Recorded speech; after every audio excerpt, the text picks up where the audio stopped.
Okay, in this problem, this is our first sample problem. We've got a 2-kilogram ball that's attached to a ceiling by a string. Okay, it says the distance from the ceiling to the center of the ball is 1 meter and the height of the room is 3 meters. What is the gravitational potential energy associated with the ball relative to each of the following? That's a lot of words. Let's draw pictures. So we've got a 2-kilogram ball attached to a ceiling by a string. So I've got a 2-kilogram ball that's attached to the ceiling by a string. And I'm going to assume that the string goes to the middle of the ball. So here's the ceiling. Okay. It says the distance from the ceiling to the center of the ball, right here, that this right here is 1 meter. And it says the height of the room is 2 meters, or 3 meters, excuse me. So we've got another 2 meters down here to the floor. So here's the floor, here's the ceiling. Okay, so this total distance here is 3 meters. Okay, it says what is the gravitational potential energy associated with the ball relative to each of the following? Okay, so before I even look at what they're giving me, I'm going to ask myself, what do I know about gravitational potential energy? I know that gravitational potential energy, or PEG, is equal to the object's mass times acceleration due to gravity, so we'll just put g, times the height of the object with respect to some arbitrary level 0. Okay, that level 0 is going to be where you're observing from. Okay, so if I look at part A, I want to find it with respect to the ceiling. Okay, I know the mass of the ball is 2 kilograms. Okay, so no mass, I know gravity always. Okay, in this case, it's just going to be the magnitude of gravity. So it's just going to be 9.81 meters per second squared. So just magnitude, you don't need the negative. The negative will mess stuff up. Okay, so I need to know H. Okay, in A, I'm measuring from the ceiling. So I'm going to set the ceiling equal to the 0 point. So in A, this is 0. So we'll say H equals 0, not H, we'll say the position is 0.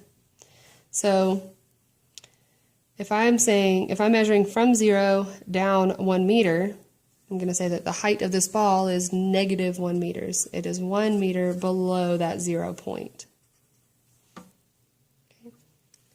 So I'm going to say potential energy due to gravity is going to be my mass times gravity times height. So that's going to be equal to 2 kilograms times 9.81 meters per second squared times negative 1 meters. So my potential energy due to gravity observing from the ceiling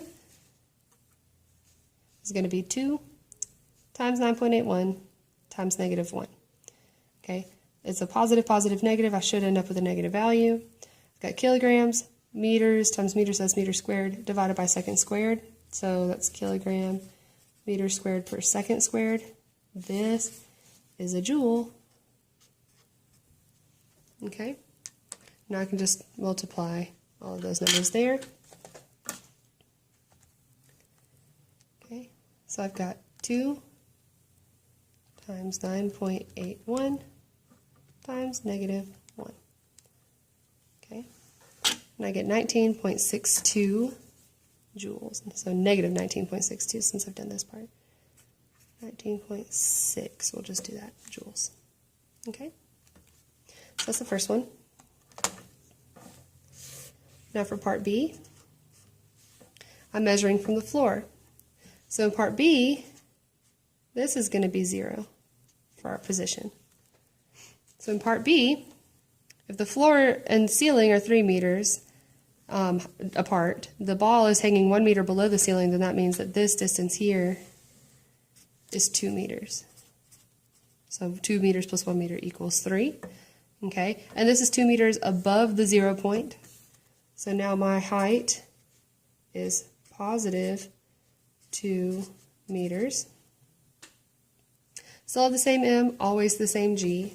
So I can plug in PEG is equal to 2 kilograms